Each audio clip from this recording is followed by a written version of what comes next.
Presenting online. It was once thought that public speaking can only occur in person, in front of an audience, in front of a group. However, with technology, we're now pushing that.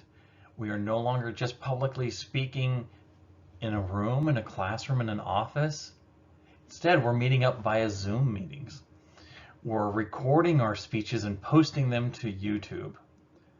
While presenting online has its own unique challenges, and those challenges, let's go ahead and address and find the best way for you to present online.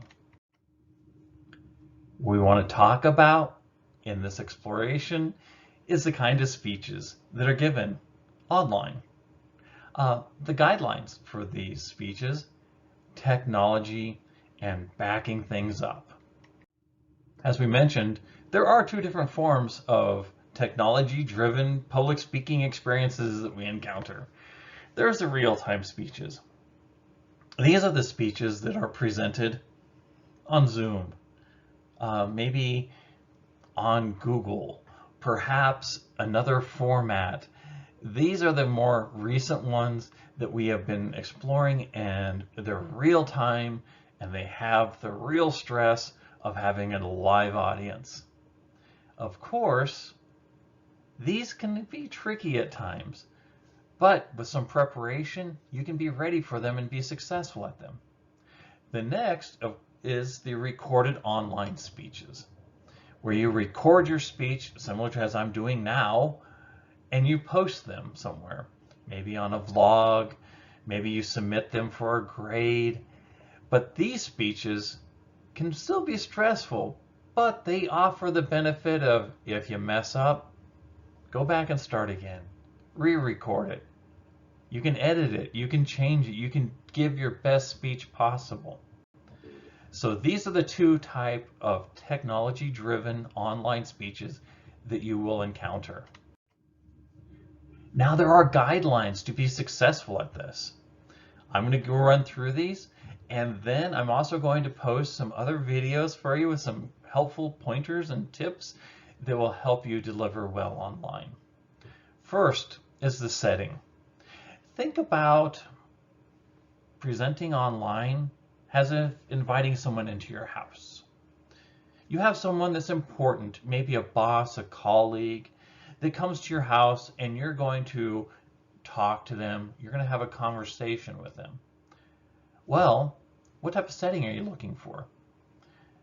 We most feel comfortable in, let's say, our living room, maybe our kitchen, but we wouldn't take someone that we just met and that we wanted to talk to into our bathroom, into our bedroom. No, those settings would not be appropriate. So when presenting online, find a place that is appropriate, the proper setting, look for the qualities that are there, and make sure that is where you want to be. A lot of people like to give presentations online from their bed, and I think that is a very awkward location. So look for a professional type of place. If you don't have a little sub office, your living room, a classroom, all those settings are fine. Another thing that impacts your setting is lighting. It's really difficult with lighting because we think it looks fine. It looks fine when we invite someone in, but oftentimes we find out that the lighting is wrong and it makes us look like we're telling a horror story with underlit from beneath us, or maybe we become silhouetted because there's too much light coming in the window. So look for the good lighting in your house. One trick to do that is utilize your cell phone and turn it on the Mirror app and walk around and see where you get the best and most correct lighting for you, and use that location. Or you can do like I've done here, just put a small little lamp above the camera, and there you go. You got some type of lighting that's front lit, that doesn't blind your audience, doesn't silhouette you, but gives you some decent lighting. Framing. Make sure you're in your frame. You don't want to be half in, half out. Make sure the camera captures all of you. When you present your speech, I do want to see body language. So have a location picked out where it can show you from the waist up at the very least, because body language becomes very important. Eye contact is likewise important. And this is something we struggle with when we present online through Zoom. Or we can even struggle with this when we are presenting and recording. Your eye contact online is your camera. If you're looking at your camera, you're making eye contact. If you're looking at the wall, you're not making eye contact. You're looking at the faces on the screen, you're not making eye contact. Your eye contact is your camera. Personal appearance. All right, so you're in an online class. You don't have to get all dressed up to go out into public, but at the same time, realize you're presenting a speech. You want to look appropriately. So you go ahead and figure out, it doesn't take you that long to comb your hair, put on a nice shirt. Be like if you're going to go hang out with friends at the very least, if that's the type of speech you're giving. But if you're giving a professional presentation, dress like you're a professional, like you're a boss, a button-up shirt. Or if you're giving a speech that requires theatrical garb, like you want to talk about cooking and you want to put on an apron, or you want to talk about repairing a car, well, put on a mechanic's jumpsuit, whatever. But realize your appearance is still important when you're presenting online. Looking like you just rolled out of bed doesn't get that message across for you. Adapt your communication style. Realize they're not going to see all of your body all the time. It's not like you're standing in front of them and you're at a podium. It's none of that. Instead, you have to change your nonverbal communication. You have to use face as part of your nonverbals. You have to use your hands still gesture. Watch for the nonverbals.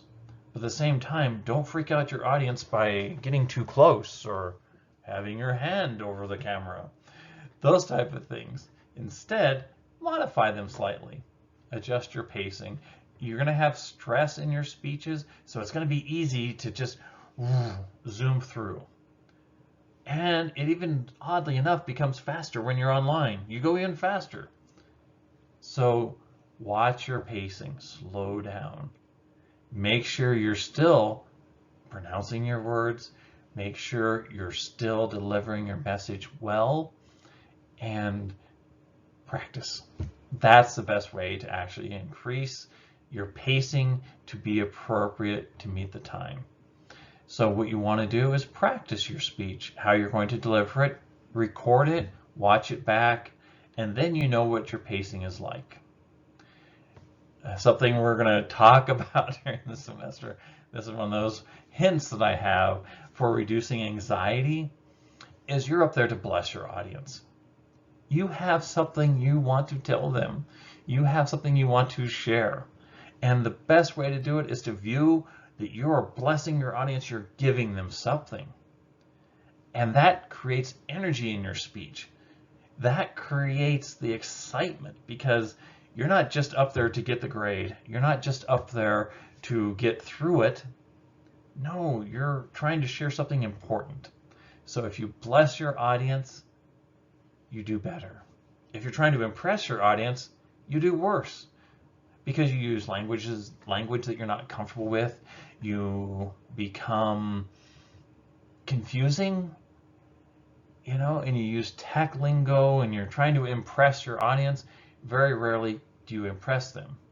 You normally make them a little disconnected with you. So bless your audience.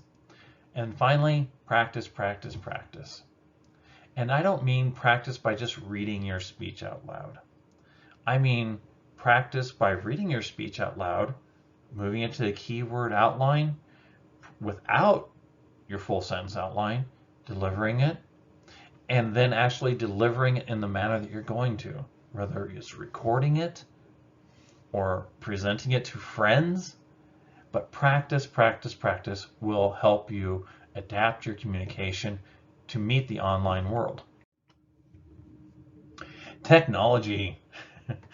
This It's such a blessing and such a curse.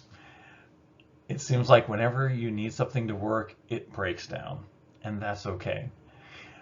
The best way to deal with technology is practice with the software you're going to use. If you're going to be recording it using a program that you're familiar with, that's awesome. That's what you need to do.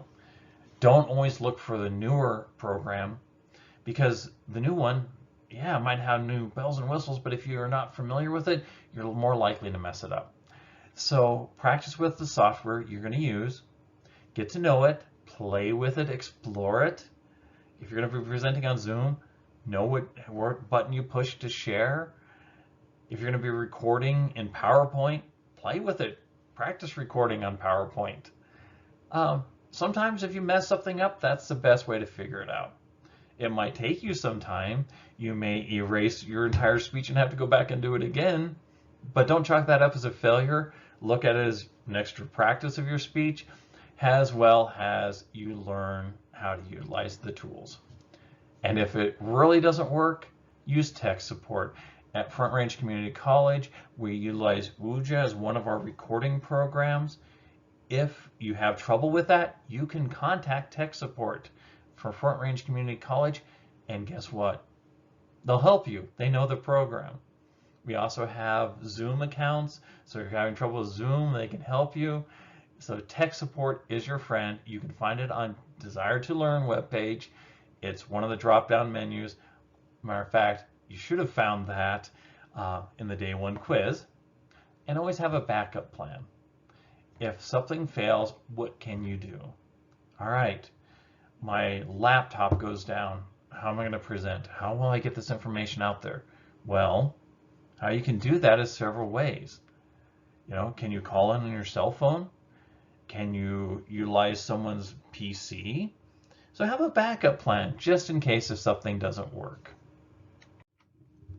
So what we want to talk about today was the kind of speeches, the guidelines. Remember that eye contact, remember adjusting your pace, remember the setting, all those become important. Technology, know your technology. Finally, have that backup plan. And by doing all these things, you can present online successfully. And then you can take that same information and apply it to your in-person ones, because you'll still encounter the need for eye contact, for body gestures, for blessing your audience. So technology is a blessing. It helps us. If you struggle with it, communicate with me and we'll figure out how to get you through.